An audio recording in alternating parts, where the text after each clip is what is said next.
Hey everybody, welcome to the Christmas episode of the Hardy Construction with your... You can find us at hardyconstruction.tumblr.com, youtube.com/hardyconstruction, as well as facebook.com/the Hardy Construction with your host Alex and... Santa Claus. You know, I didn't even check the levels on it, but let's take a gamble with it. So, today's film, or should I say films, are... Black Christmas and Black Christmas. See, there was a little bit of a snafu in choosing this. Because we wanted to do I wanted to do a Christmas special. I kind of dragged Danny into it about doing a Christmas episode of the Hardy Construction, because I'm pretty much sure we've not done any Christmas horror films.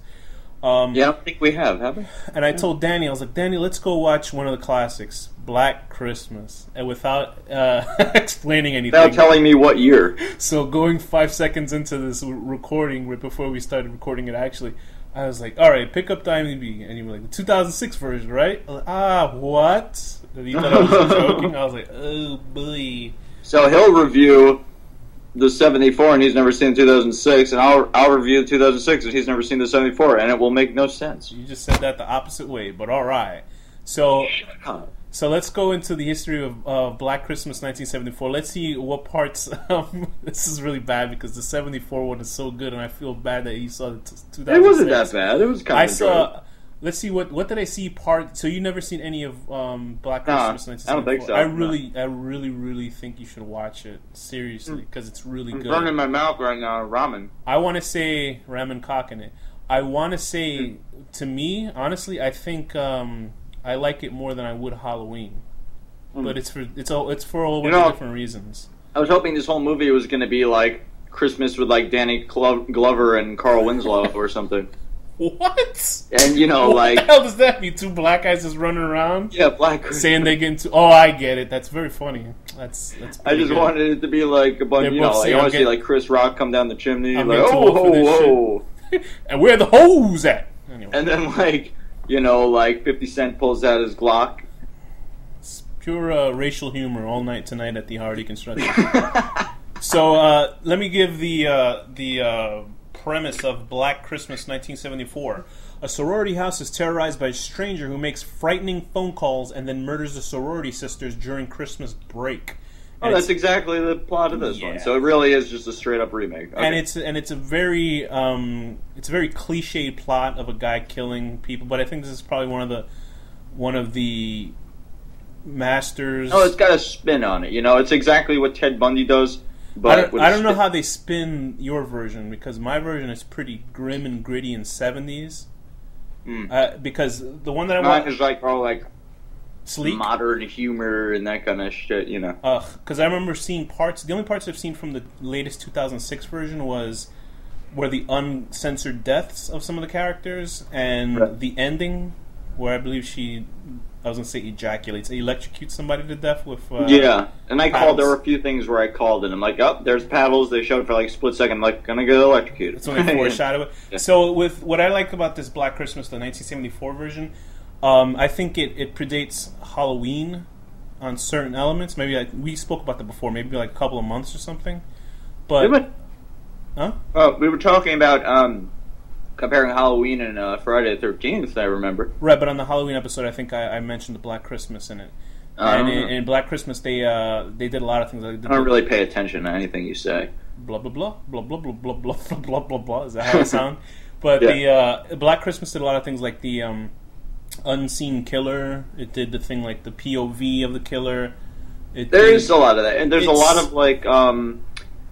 cool, like it shows you just enough to upset you, but not enough to be too graphic. It's cool. Yeah, the deaths in this one weren't gory, but they weren't like outright just violent.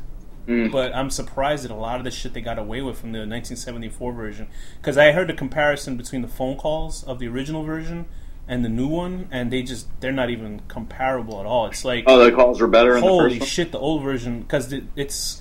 In the original, it's directed by Bob Clark. No, Bob Clark. He was a fat guy, Bob Clark. Bob Clark directed the original one, Black Christmas, and he also directed A Christmas Story, which is pretty funny because Christmas Story is like one of a classic that they play 24 hours a day on Christmas, like on TBS or whatever channels. Right. Well, the kid wanting the Red Ranger, whatever the fuck it is, shotgun. And Baby Geniuses he directed. That's too. And Baby Geniuses. Oh my God, Geniuses too. Yeah, he did a lot of good stuff. Except I for love Baby Porky's. Jesus. And Turk 182? Holy shit. I don't know. What's that? Is that like a plane movie or something? It's about like a graffiti artist who's like That's a political... great. So in Black Christmas, the original version, and it was written by Roy Moore, the original version, and it stars Olivia Hussey. Ooh, what a hussy! What a hussy bitch. Keir Dullea, Margot Kidder, who was Lois Lane. Yeah, Lois Lane. She makes there's a funny thing in Family Guy making fun of. Yeah, she was originally Lois Lane in Superman, and then an insane person in real life. So it's it's a pretty big career trajectory. Oh, was she really like? Because they make her seem so crazy in Family Guy. I think, what in real life, Margot Kidder was seen in somebody's yard, and she had feces all around her, and she was babbling and stuff like that. Oh, that's awesome. That makes me want to watch the movies again. You know? I wonder if that was before or after Christopher Reeve got injured.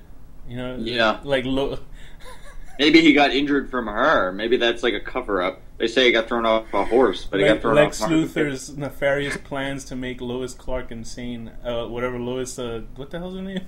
Lois Lane insane. Whoa, that rapped. Sign me up, Rage Against the Machine. So anyway, Bob Clark and Roy Moore, apparently in the trivia section that the two guys actually did the phone call voices. Because in this one, in the 1974 version, let me get a setup for the 1974 version, there's these sorority ladies.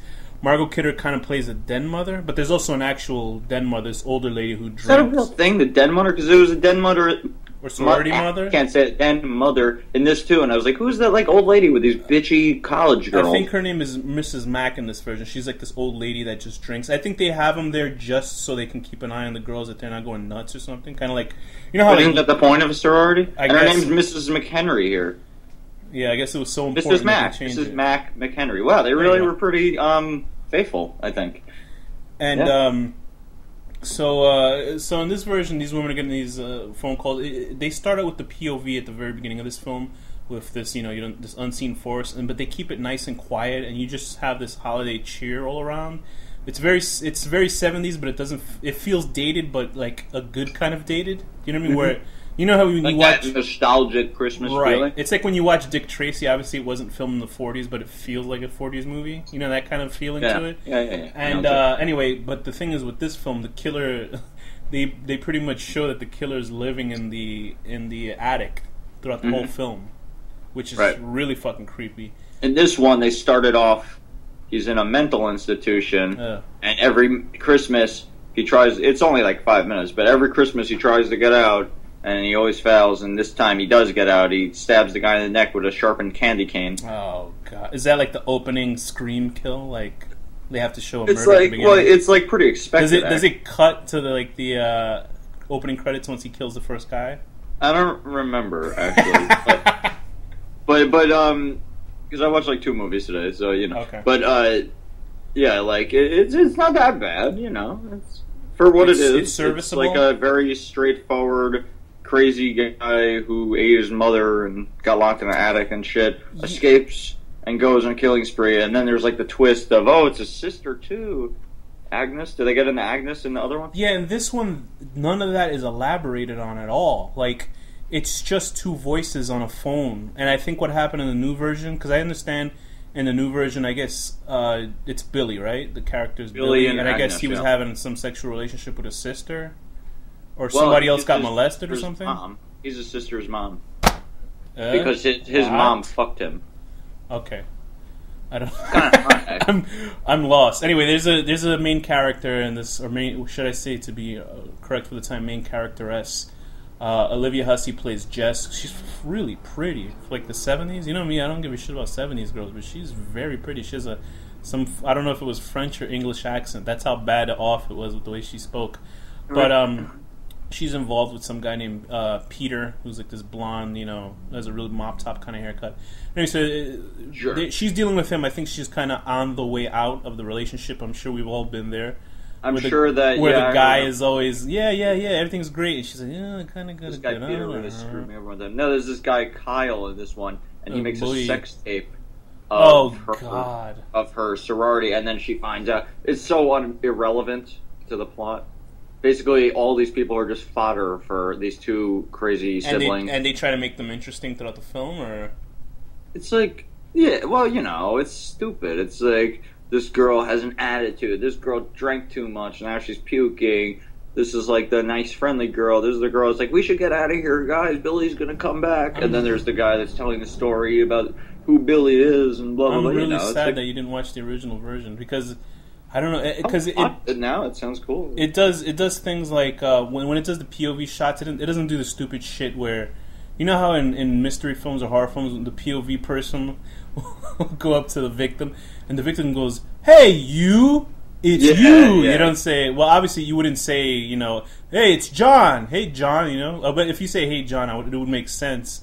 But if they're coming to you from the shadows, you'd be like, what the fuck is wrong with you? You'd be like, what's your problem? And then they come off you with a butcher's knife. But anyway, so let me get back to that phone call, which I really think you should. I'm gonna probably put the comparison of the two up on the Tumblr, but.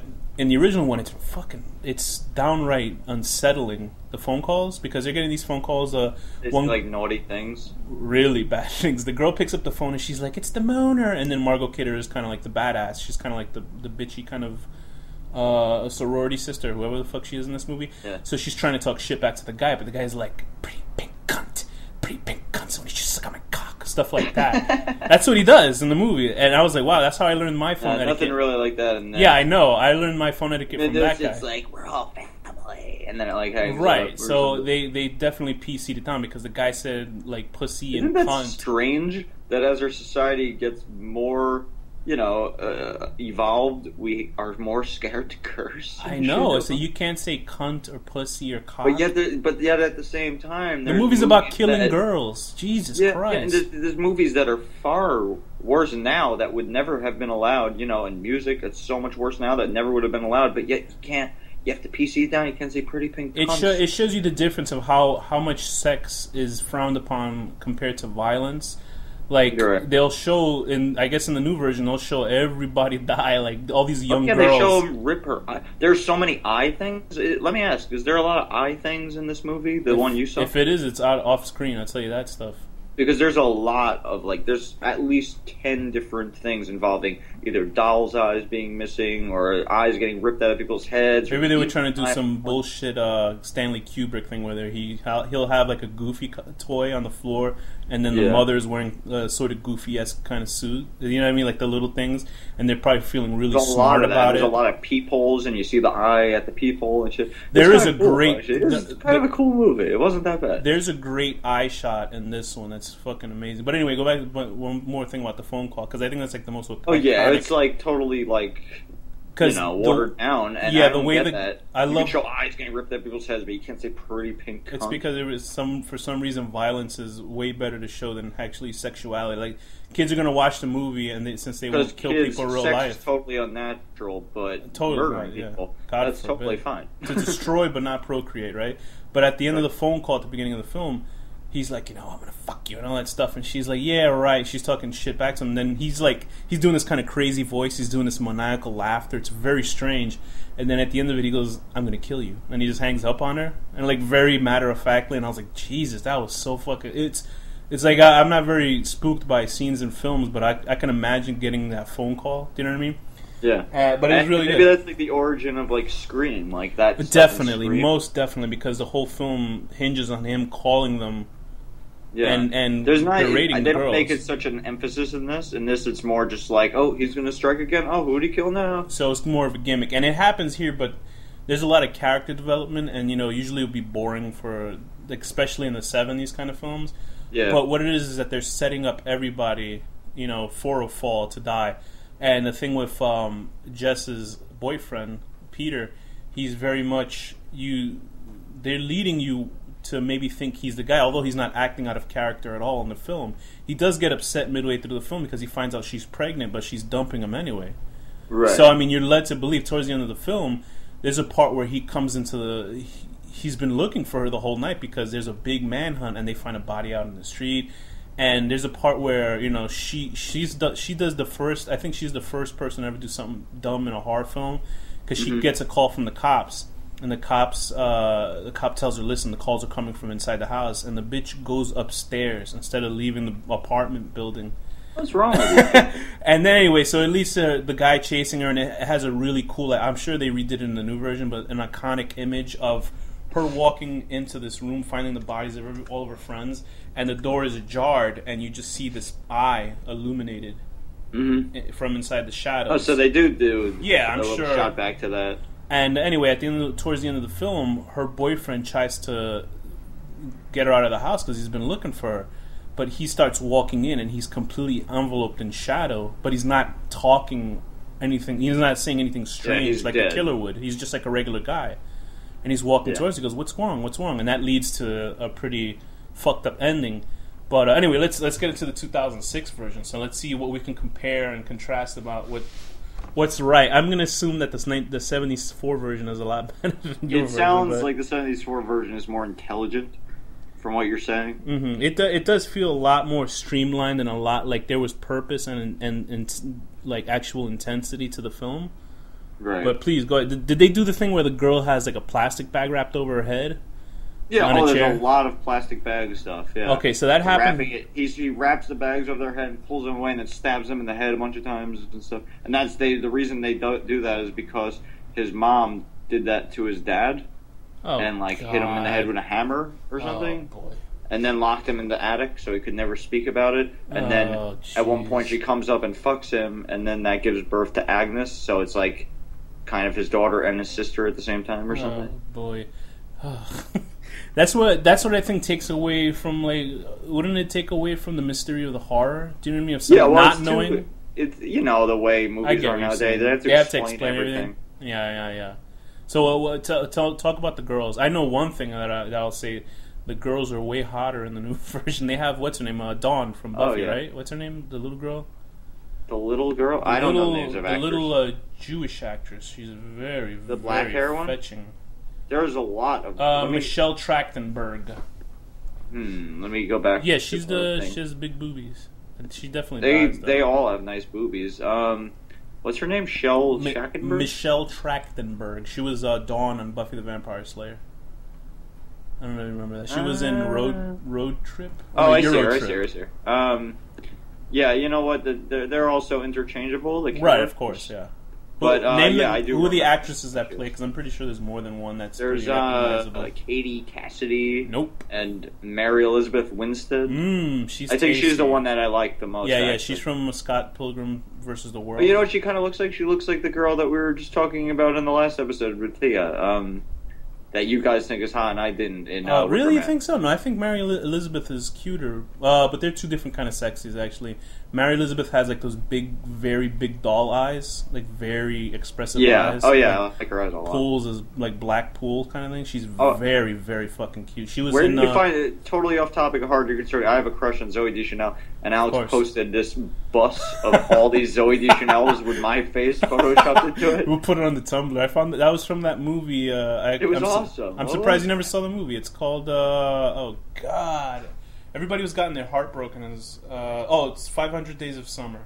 Seriously? Go watch that movie. If I could be in that bus, I would just I would pre-ejaculate. I'd just be humping around, like coming everywhere. I should have put two of your hands moistened with her honeydew juices all over. Oh my god, yeah, it probably tastes like so good. Can you imagine like a tropical fruit? But can you imagine you trying to bang one of them and the rest of them are singing like indie music, like in their little little sitars or something? I wouldn't mind. I want to tell you something about my life. That's how she sings, I guess.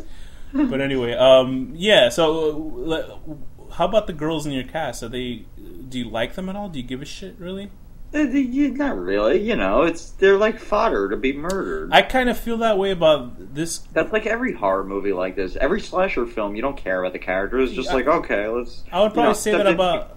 Go ahead. Except like Halloween, where they make the character important, or like...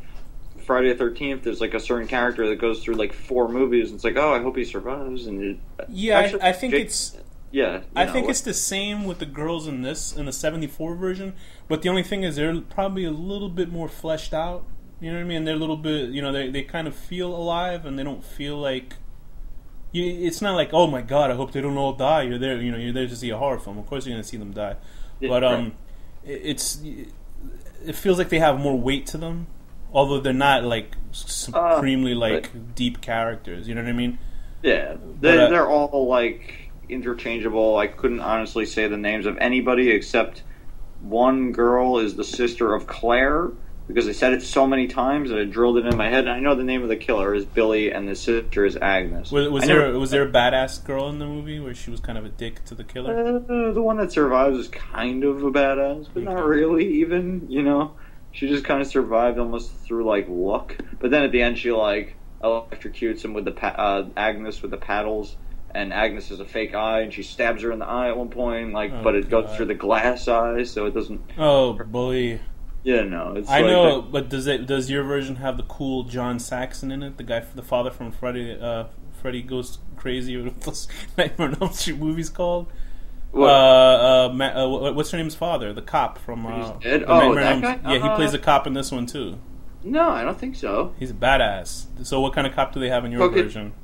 Main girl's dad, the cop? Yeah, John Saxon, the guy from Enter the Dragon. He's in this one too. He plays a cop, surprisingly. Oh, no, he's not in it as far as I know. He's a badass in this movie. Yeah, that gets cool. Him and his eyebrows try to find the killer. And they try to do the whole old school thing where they're trying to get the calls from, like I just said, she finds out the calls are from the inside the house. So they show like the old, how they had to track phone calls in the 70s, and it looked insane because you're just looking at a room full of like tape recording machines or whatever the hell it is, and it just looks maddening. Like this one guy actually has to walk into each room to tell, because I guess all of them have this, they look like power grids, and they all have these pieces of tape that lunge underneath them, and he actually physically has to look at which one is being used at the moment to see who's calling. It was like really cool. It's like a cool thing from the 70s. Literally, they call the campus police and they're like, "Oh, it's snowing, so we can't get there for 2 hours." It's not as intelligent. That's the thing with modern horror films, that they have to find a reason to get rid of cell phones and get rid of any contact with internet, because it's a storm or the battery died. It's much easier to get the word out that something's going on. And with the cool thing about this finale is that they actually kill Agnes and Billy in your version, right? Yeah. They don't in this? No, because we're led to believe that Billy was the boyfriend. We're led to believe that, but then towards the end, you see the camera. There's no mystery at all. Right. They slowly creep up to the attic again, and where there's two bodies now. And you hear, but you don't know if it's like a callback to the sound effect, like if it's just an old sound effect from before or it's happening now, but you hear Billy talking on the phone, and then as you see the lady who has a plastic wrap on her face, the camera just slowly pulls back and it fades back and back and back, and you see her outside the window, just this lone figure with the plastic on its face, and then you hear the phone ringing, so maybe it was calling the lady from Bug or something, I don't know. But it was like, it's... So it leads you to believe that Billy is still around. And the thing is, they never go into who Billy and Agnes. That's just what they say on the phone, which is really fucking creepy because you don't know what that's about. I gotta see it just for those phone conversations. It's really cool. It actually does sound better. It's really amazing. And like the version... very intelligent nowadays. I'm talking like the writers and stuff, not the viewer. Like they think everybody is stupid, so they just make everything as like easy... Why do you think they try to explain everything for a horror film nowadays? Like, do you think that, this is really smart because now I know why this guy follows his pathos and why his background? And the way they explain it, they find these silly excuses to explain the story. It'll be like, I don't know, like the guy just randomly starts telling his story. It's like, you wouldn't just like talk like that.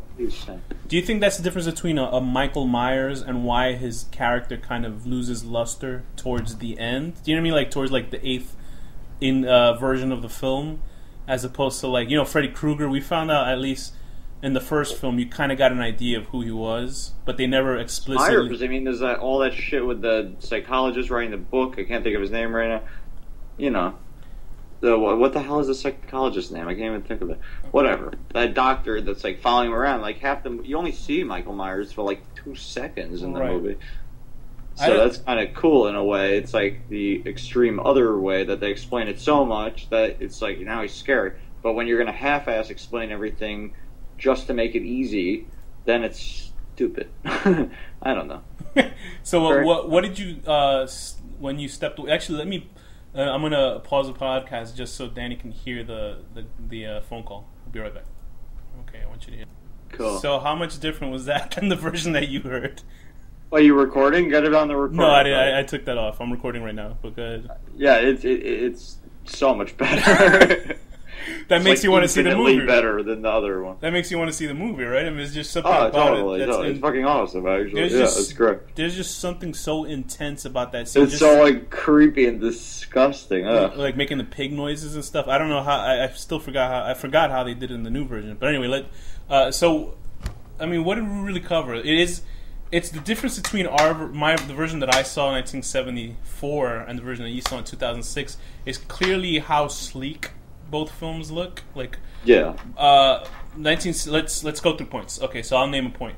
So 1974 version, very creepy, atmospheric, very well lensed, and it didn't look like a cheap film. It looked like a film that they spent some money on, but it wasn't like a big budgeted film.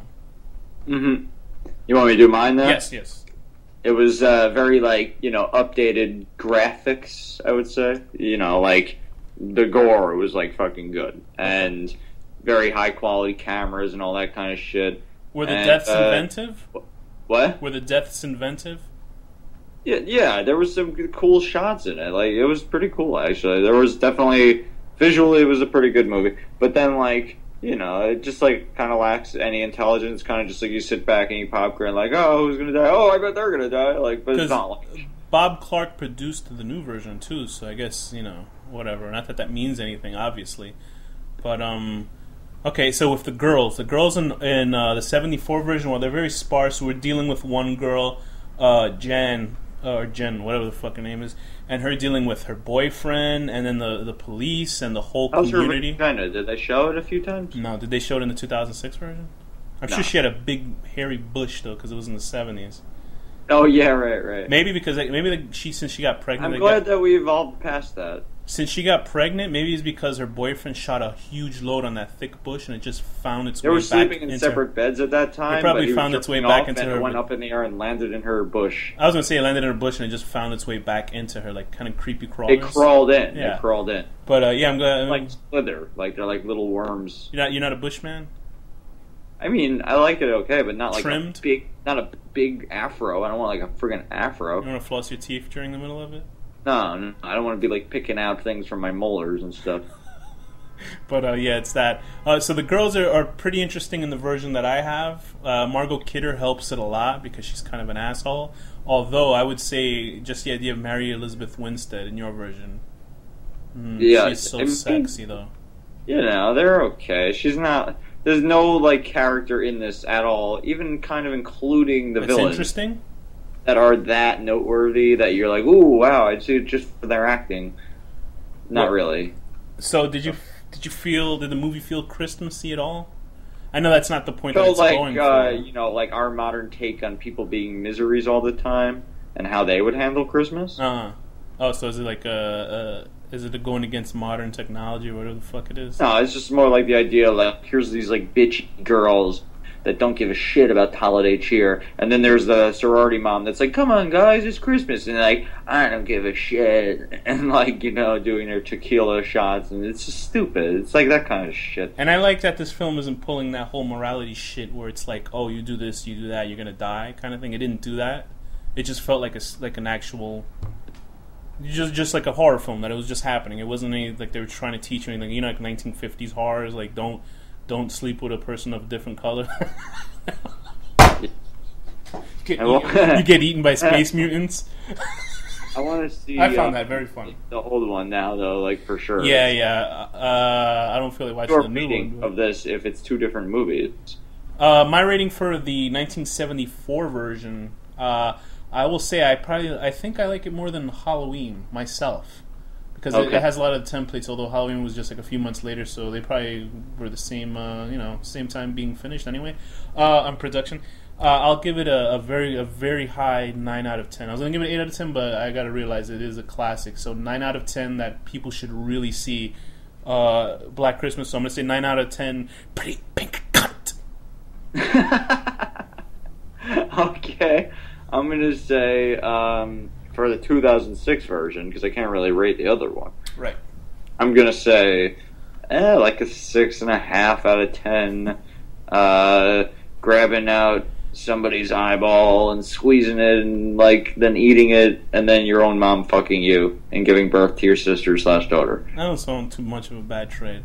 So with that, we're going back to our regular episodes of the Hard Deconstruction. So Danny, what's the next one? We got. They already know. It's already in timelines. This is happening. This is the episode that happens in between. This is in between. It's like in the Matrix. There's rooms within the walls that are in between. This is when, kind of one of those. This is when Neo was on the Nebuchadnezzar on his boat with a spaceship, and he would jerk off on the side because he couldn't do it in the Matrix. That guy would let him on the train, and he's jacking off he can't get on this train. And then Mouse would watch. Mouse would watch it. And then the Frenchman and his beautiful hot wife are having sex with each other just out of his reach. Yeah, that was so hot. Monica Bellucci. She was in a film called. She's so hot. Funny story about she's in a lot of naked movies too. I remember seeing you gotta tell me so I could see her. I remember seeing a film. Me too. Unfortunately, I saw a film with this girl once called Irreversible, where it starts out at a gay nightclub where a guy's head gets smashed in by a fire extinguisher, graphically. He's dead. And then Monica Bellucci gets raped for 10 minutes straight, and I'm like, this is watching. You're going, oh my god, what did I just do?